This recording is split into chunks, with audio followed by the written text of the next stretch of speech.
Skinwalkers. As legend goes, to become a skinwalker, you must attain priesthood and then kill a member of your own family. Then and only then can you gain the powers to shapeshift. Then and only then are you a true skinwalker. According to local folklore, a man had just done just that. An Indian priest had supposedly not only killed one but 5 immediate members of his family. They never caught this man. He disappeared into the woods, never to be seen again. When Jason and Alex set out for their camping trip, they knew all the old legends, and they laughed at the idea that a skinwalker would come get them if they trespassed on the old Indian land, the same land that the supposed murders had taken place. And why should they believe the legends? A man becoming a beast was probably the most ridiculous thing imaginable. Jason and Alex were brothers. They spent their entire lives together until Jason had gotten married. Then Jason moved away and started a family, but not Alex. Alex stayed in their hometown, tending to their parents, making an honest living off the land, and tried to be a good person. And Alex had succeeded at this. He hadn't broken a commandment in years and was well on his way, in his own mind, to heaven. 3 years had passed between their last get-together, and 3 more might have passed if Alex didn't insist on a camping trip. But insist he did, and there they were. It was getting dark, and the 2 of them were laying out under the stars. They were deep in the woods, and they had no GPS or maps, but they knew the path back from where they were. They had gone there as kids. Never know, huh? Alex replied.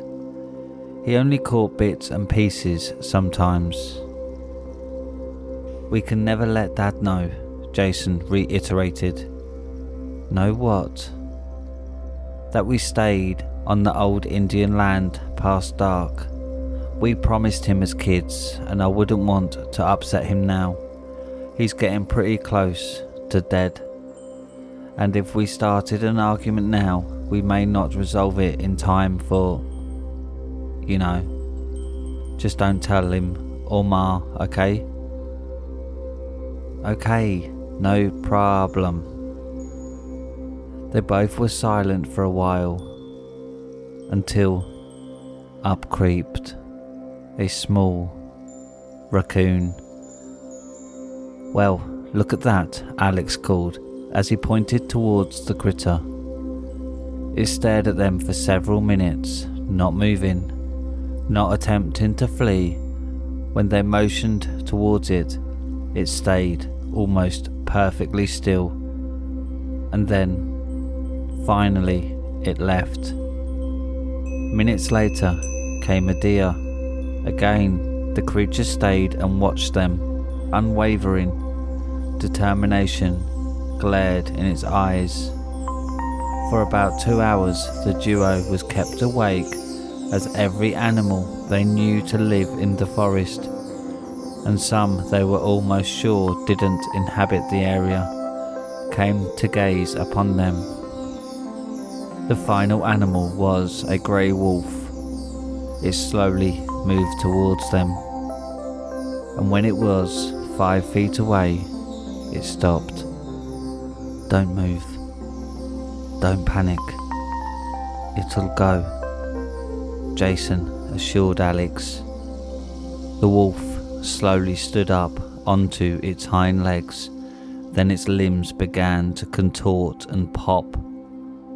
horror slid over Jason and Alex's face as they saw the fur tear open, revealing light brown flesh underneath. Finally, they gazed upon what looked like a man with a wolf head.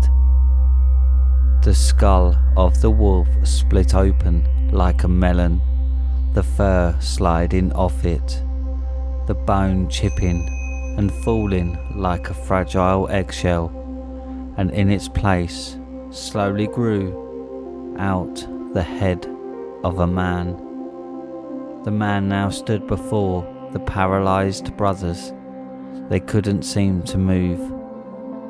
"This is my land," said the man, with an almost supernatural smile.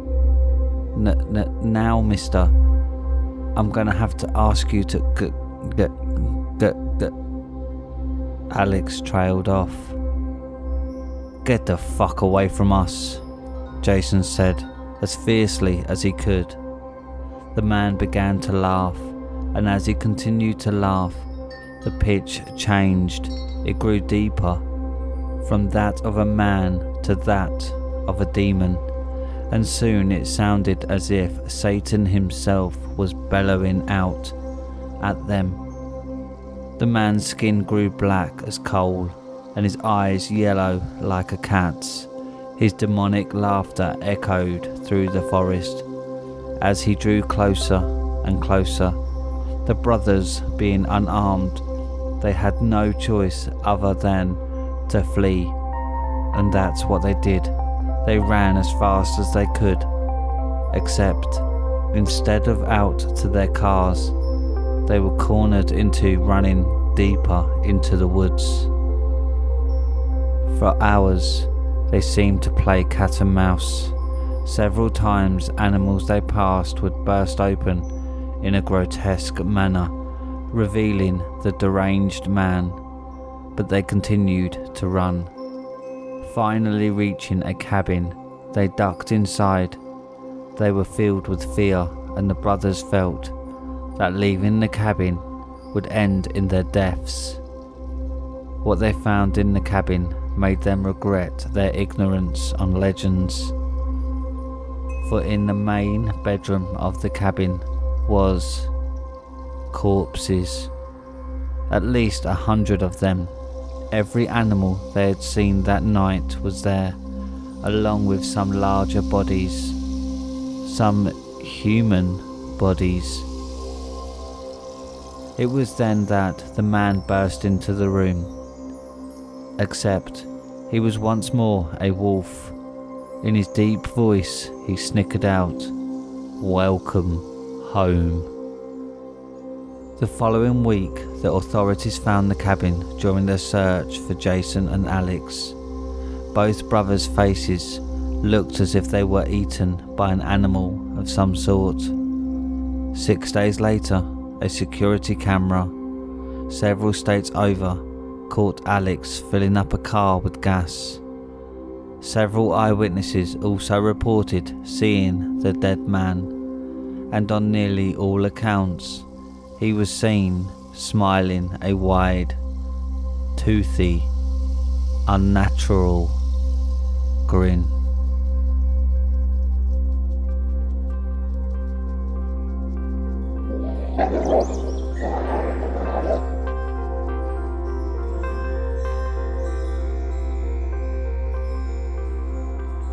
The Skinwalker. My father told me a story once. I'll never forget it, for a few reasons. I think it's the first story he ever told me as a child. It's also the story of how my grandfather died, but honestly, that isn't the reason. You hear stories on TV, or sometimes you overhear something in public places. People talk about ghosts and aliens, and you think to yourself, that isn't real. They're making it up as they're mistaken, or they're crazy, or something like that. You just can't believe it until something happens, something that brings it all together, connects the dots in a way you didn't think of before. Maybe it happens to you. Maybe you hear the same story again and again, happening to different people. It doesn't take long for the whole world to become a lot bigger than you thought it was. As I said, this is a story my father told me, but I never believed it, even though he swore up and down it was true. It wasn't until I started clicking around the internet I started to believe. I started to hear other stories just like the one my father told me. It didn't take me long to believe in the rake. That's not what my father called it, of course. He's never used the internet in his life. He wouldn't know what the conscientious has taken to naming it, when he chose to call it something other than it, or that thing. He called it skinwalker, after an old Navajo tale his grandfather told him. But I'll tell you the story the way he told me.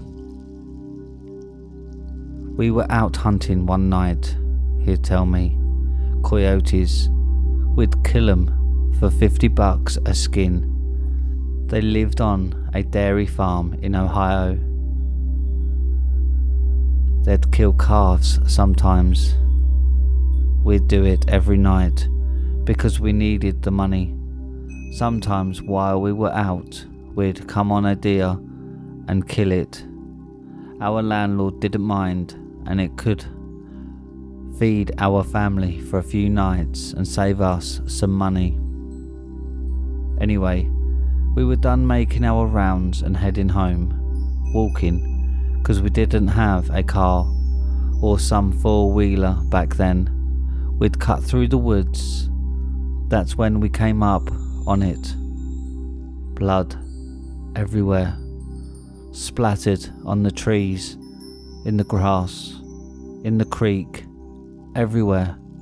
At first we figured it was a pack of coyotes. We'd seen it sometimes, but they can't scavenge and start hunting deer or cattle. The worst was when they bred with feral dogs, but this wasn't like that.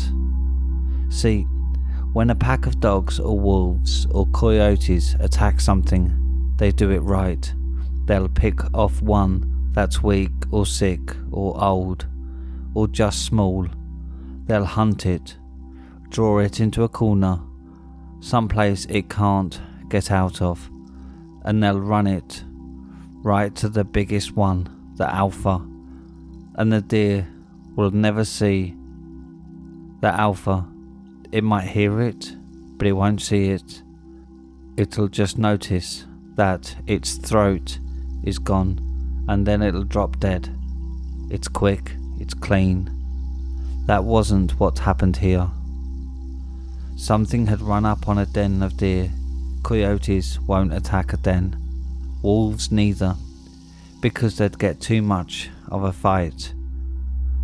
There were three bodies, just torn apart. You'd see a head here, a leg here, a torso there. Predators don't do that. They don't leave behind scraps. What had done this hadn't done it for food. It had done it for fun. But we didn't know that. We saw a bunch of carcasses and we think it's something we gotta take care of. I remember my dad telling me to go home. He thought it was a pack of feral dogs. But I wasn't leaving him, and I damn sure wasn't walking through 2 miles of woods alone, with nothing but a .22 and a pocket knife. He was only 13 at the time, so a .22 rifle was about the only gun he could reliably use. Dad had the shotgun, and I wasn't going anywhere without it. It took me a while to convince him, But finally we began tracking whatever did that. It wasn't hard either, we just followed the blood. Either that thing bled a deer before it got away, or it dragged one for a mile. I don't know. I know that I'd never seen my dad scared before that night. We started hearing noises. I've been in a lot of woods in my life. I've been all over the world and ain't never heard noises like I heard that night. I heard things screaming. Heard deer and fox and rabbits, raccoons, birds. Just scared. Keep in mind, this is maybe 12 or 1 o'clock. Except the fox and some birds. Nothing was supposed to be even awake. But they weren't just awake, they were moving. I saw flocks of birds that night fly straight into trees, just trying to get out of there. We came upon a pack of coyotes, nearly shot a couple, thinking it was what we were looking for. But then we saw they were running towards us. They ran right past us. They didn't even notice. Then some deer did the same. Then some rabbits, squirrels, foxes, and even a couple of wild hogs. These things were supposed to be eating each other, and the only thing they cared about was getting out of there. We should have put it together that maybe whatever we were tracking, it wasn't something we were supposed to see, and it wasn't something we could kill. I don't know why we didn't just go home. I guess we were curious. I think that was my dad's nature, to go toward trouble, to fight. And knowing what I knew about what my father did during the war, my nature was to stay close to him. We finally get into an open valley. It was normally a soy field, but it wasn't in season, so it was just flat dirt. We saw the tracks. Then a lot of the animals fleeing the forest had paved over the land. But where that deer blood was, nothing had taken a single step, like they were leaving it for us to find. The tracks were shallow. Whatever it was couldn't have weighed more than 100 pounds. But that didn't mean much. A bobcat weighing 40 pounds wet nearly tore out my damn throat once. All that means is that it's quick and hard to hit. So we follow the tracks, and it doesn't take us long to find where it is. There's this old schoolhouse that sits on the top of a hill. Half of it had been ripped out by a tornado, but nobody lived there, not for a long time. We caught homeless people in there sometimes, or druggies looking for a safe place to shoot up. We figured maybe that was it. Maybe it was some sick kid riding high. But we didn't think that for long. We get within 50 yards and we hear this noise. A screeching kind of sound. It was sort of made up of two different sounds. One was a high-pitched screech. Another was a low-pitched growl. It was making both at the same time. We get within 20 yards and we hear this sound. I can remember thinking that it sounded like paper being torn apart, while someone was swinging water in a bucket, back and forth. Dad looks at me, kneels down and whispers, "I gotta stay behind him, 'cause we're about to corner him. Any animal will fight when it's cornered, especially when it's a predator. But we can tell by the tracks that it's just a one." He tells me is probably a single feral dog, probably rabid. The plan is to sneak up on it while it's eating, shoot it, and then keep shooting it till it don't move anymore. Then slit its throat. If it gets to Dad, it's my job to shoot it or stab it to get it off him. So he walks up and I'm right behind him, just a tad to his side, so I can see what it is. I wish to this day I hadn't. It was leaning over a carcass, tears off its flesh and throws what it doesn't nibble at its side. There's blood all over the brick, glistening in the moonlight. It's a pale white, human looking, but not quite human. It had arms and legs like a human, but it sat like a monkey, hunched over. Its hands weren't normal. It had long fingers with claws at the end. So we see that, and my dad hesitates.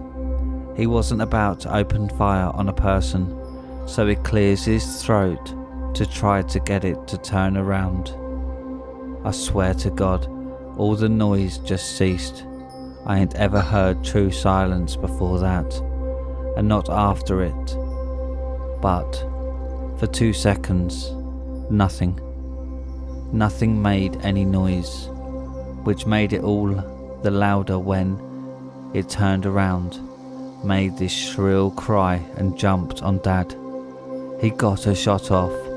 I think he missed. If he hit the thing, it didn't mind, but it was on him. Tears parts of him off. I start shooting it with the 22, point blank, but it was barely bled the thing. I got off 5 rounds and then I started hitting it with the gun butt, but it wasn't budging. It didn't even register that I was there. It clawed at my dad, taking off bits of his flesh. It started on his torso, ripping off the skin, his tit. Then it moved up. It tore off his throat. It tore off his nose, his eyes. It scalped him. Then it started digging in and ripped off the bottom half of his jaw, the little bones and that tube in your neck, then his ribs. I don't exactly remember what's happened, but somehow my dad's knife ends up in this thing's shoulder and my dad ends up on my back. I'm running, and by God I'm running faster than I'd ever run before or after that, and it's following me. I end up back in the woods, opposite the ones we've been in. I'm heading towards my landlord's house, 'cause it's half a mile away. I can hear this thing screeching and moaning. I hear the trees' branches crack and get thrown around. It sounds like someone's taking an axe to every single tree I pass. It's cracking so loud and often, but I just ain't looking back. Finally, I trip into gravel. I look up and there's my landlord and a bunch of his buddies, drinking around a campfire. I scream and I cry, and they come over. I'm telling them to call an ambulance. He looks at me, and I'll never forget what he said. "What is that on your back?" he asked me. Just as he said it, he saw one of those god-awful flannel shirts my dad wore everywhere. It was what was left of my dad, most of his head, his torso, but nothing after the waist. Suddenly we hear it screeching. He grabs me. My dad gets thrown on the ground. I'm fighting him, crying, 'cause I think we can still save him. Somehow, my dad had been gone before I ever picked him up. He has to pick me up and throw me inside before I come with him. He and his buddies were all inside, and they're locking doors and getting guns. The landlord's asking me what's happened, but I just don't know what to tell him. He pieced enough of it all together to understand that there was something dangerous there, All the lights in the house are on, and someone calls the cops. They'll be there, but in 15 minutes, we look outside and see it walk in front of the fire they made. Don't know what it is.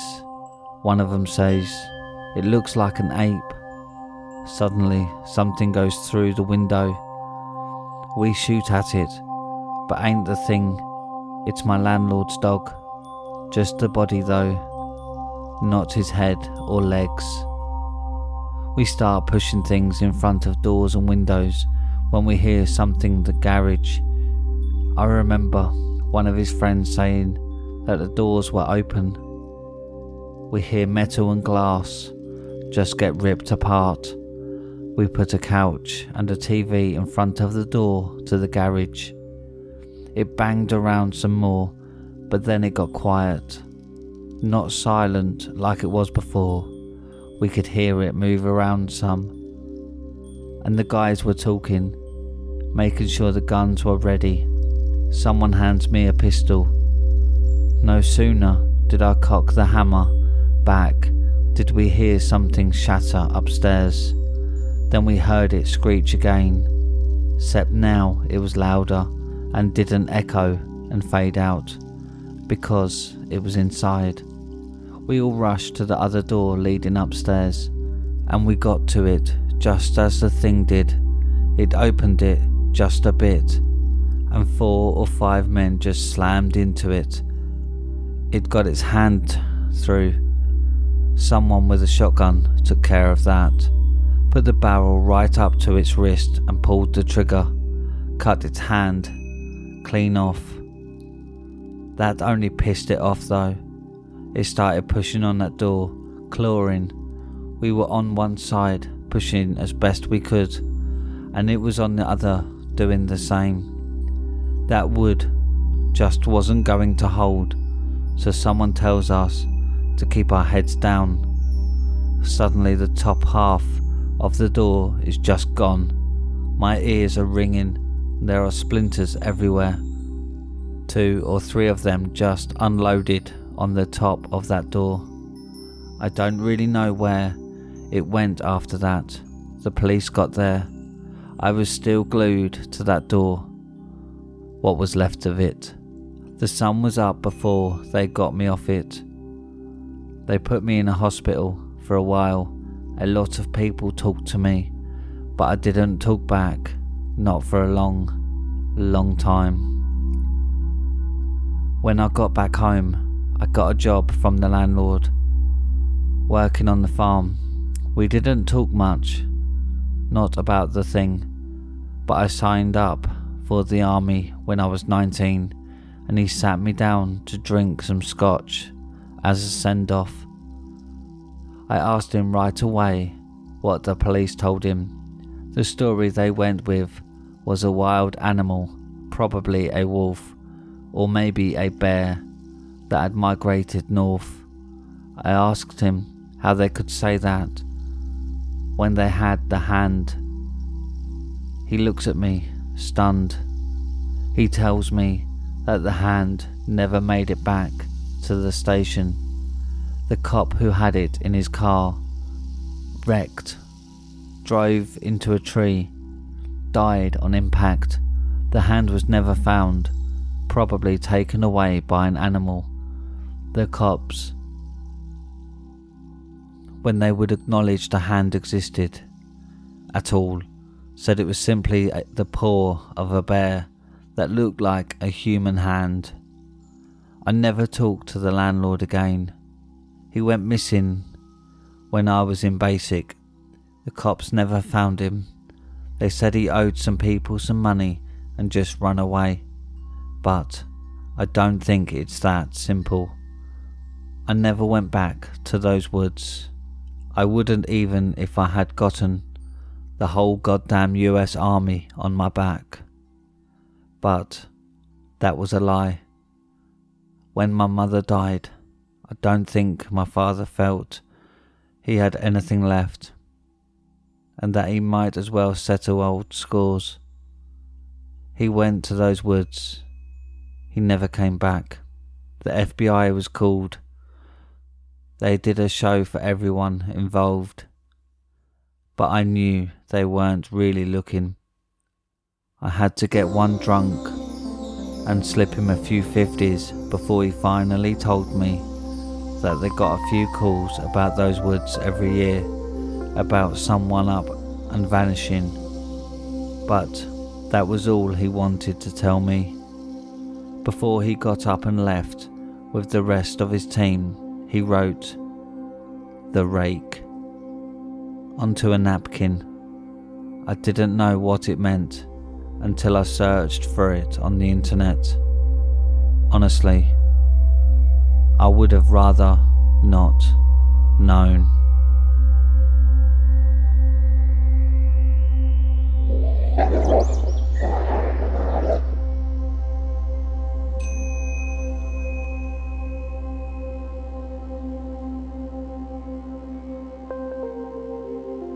And that's it for tonight, my little hellhounds.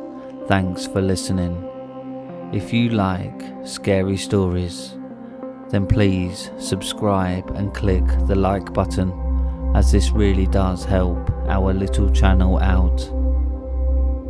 And don't forget to click the bell icon so you get notified every time I upload. If you have any scary stories you want narrated on the channel, then submit them to Reddit r/homeofscares and follow me on Twitter at homeofscares. Now, good night, my little hellhounds.